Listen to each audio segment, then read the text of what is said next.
ազգային ժողովի մեծարգո նախագահ, հարգելի գործընկերներ, նախագծերով առաջարկում ենք վերանայել Սահմանադրական դատարանի դատավորների վարձատրությունը, հաշվի առնելով այն, որ ներկայում Սահմանադրական դատարանի դատավորների վարձատրությունն իր կառուցվածքով եւ չափերով համարժեք չէ վերջիններիս բարձր իրավական կարգավիճակին, սահմանադրական լիազորությունների ծավալին եւ գործունեության համար բնորոշ բարձր պատասխանատվության աստիճանին։ Մասնավորապես առաջարկում ենք Սահմանադրական դատարանի նախագահի, փոխնախագահի եւ Սահմանադրական դատարանի դատավորների համար օրենքով սահմանել հավելավճար դատավորի պաշտոնում աշխատանքային ստաժի համար։ Սահմանադրական դատարանի դատավորների 12-ամյա պաշտոնավարման ժամկետը հաշվի առնելով աշխատանքային ստաժի հավելավճարը հաշվարկվում է առավելագույնը 11 տարվա համար եւ սահմանվում է աճողական կարգով, սկսած պաշտոնավարման երկրորդ տարվանից, երկրորդ տարում 20%, երրորդում 35%, չորրորդ տարվանից յուրաքանչյուր հաջորդ տարում նախորդ տարվա չափից 10%-ով ավել։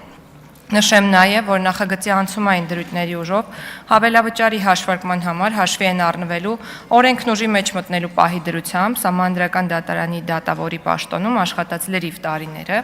այսինքն մեկնակետը Սահմանադրական դատարանի նախագահի, փոխնախագահի դատավորի պաշտոնը ստանձնելու պահն է։ Նշեմ, որ 2026 թվականի համար Սահմանադրական դատարանի նախագահի, փոխնախագահների եւ 7 դատավորների մասով տվյալ պաշտոններում պաշտոնավարման դիմաց աշխատանքային ստաժի հիման վրա վճարվելիք հավելավճարի մասով ենթադրվում է 46 միլիոն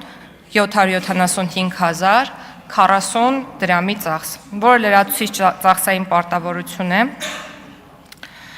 Սահմանադրական դատարանի նախագահ կարող եմ բացվածքով ասել, եթե հարցեր լինեն, պատրաստ եմ, ուստի ամփոփելով խոսքս, խնդրում եմ կողմ քվեարկել նախագծի ընդունմանը։ Հարցերի համար հերթագրում։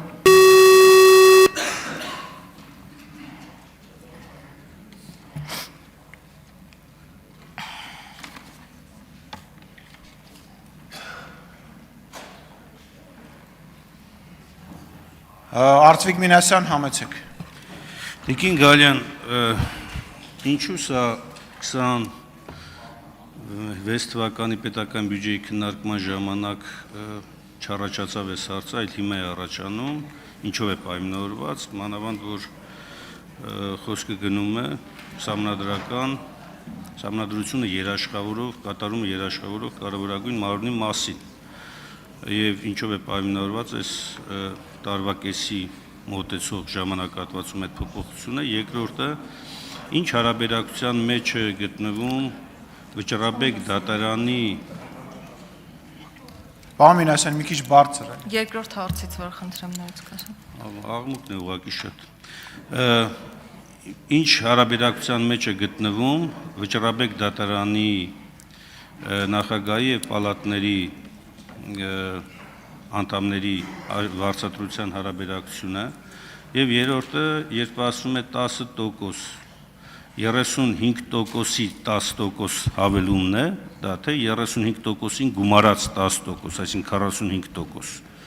մասնավորապես երրորդ փուլից սկսած, էլի։ Հասկանալի է հարցերը։ Շնորհակալություն։ Նախ ասեմ, թե ինչու է հիմա նախագիծը ներկայացում, այն պարզ պատճառաբանությամբ, որ անցել է,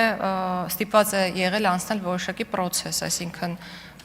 գրվել է, շրջանառվել է, քննարկվել է կառավարությունում եւ այլն, եւ պետք է նշեմ, որ այս նախագիծը մշակվել է ավելի վաղ, քան պետական բյուջեի մասին օրենքի քննարկումն է եղել, բայց պայմանավորված այն ընթացակարգերով, որոնց մասին ես խոսեցի, հիմա է հասել ազգային ժողով։ Ամեն դեպքում մեր ուշադրության կենտրոնում հարցը ամիսներ է եղել եւ մենք քննարկել ենք նաեւ շահագրգիռ մարմինների հետ, ցանկալի կլիներ ավելի վաղ այս փոփոխությունները անել, բայց ժամանակային առումով ուղղակի չենք հասցրել։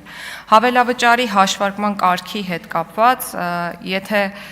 10%-ների մասին էիք մենակ հարցնում, ես ճիշտ հասկացա, 4-րդ տարվանից սկսած յուրաքանչյուր տարվա համար 10% է հաշվարկվելու։ Ես կարող եմ տարեկան կտրվածքով ասել, օրինակ ՍԴ դատավորի պարագայում ամսական հարկված 1.284.384 դրամի աշխատավարձ է, տարեկան 15.412.608, առաջարկվող լրացման ուժով հավելավճարը ապրիլից օրինակ կկազմի 150-ից 510,000 դրամ կախված ստաժի քանակից։ Եվ վերջին հարցը, որ չմնա անպատասխան, ես չունեմ թվական տվյալներ հիմա, բայց գրավոր կպատասխանեմ։ Արձագանք ունեք, պարոն Մինասյան։ Այո, Տիկին Գալյան, շատ կարևոր է, որպեսզի վարձատրության համակարգում փոփոխությունները լինեն միասնական։ Մենք բազմիցս այս հարցին անդրադարձել ենք եւ մեր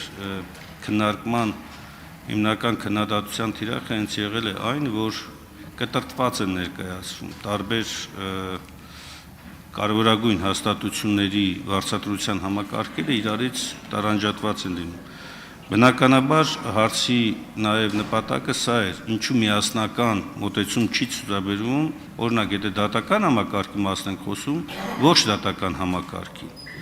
օգնականերից սկսած ավարտված դատավորներով, դատարան նախագահներով եւ այլն, կարգադրիչ ծառայությունով, ուզում եմ ասել ամբողջական համակարգ որպես առնվազն գոնե այս մի ենթահամակարգում, ել չասած որ ամբողջ պետական համակարգի մասին էլ է կարևոր մտածել։ Ես լիովին կիսում եմ ձեր կարծիքը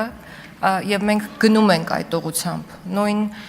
կատարողականի հիման վրա պիլոտային ծրագրով վարձատրություն տալու մեխանիզմը, որը փորձարկվեց, միտված էր նրան, որ օբյեկտիվ չափանիշներ սահմանվեն, որոնցով հնարավոր կլինի գնահատել աշխատանքը պետական մարմինների եւ պետական ծառայություն իրականացնող անձանց, որպեսզի հաջորդ քայլը լինի պետական պաշտոններ եւ պետական ծառայության պաշտոններ զբաղեցնող անձանց վարձատրության մասին օրենքի ամբողջական համակարգային փոփոխությունը։ Այսինքն լիովին ընդունելով ձեր առաջարկի տրամաբանությունը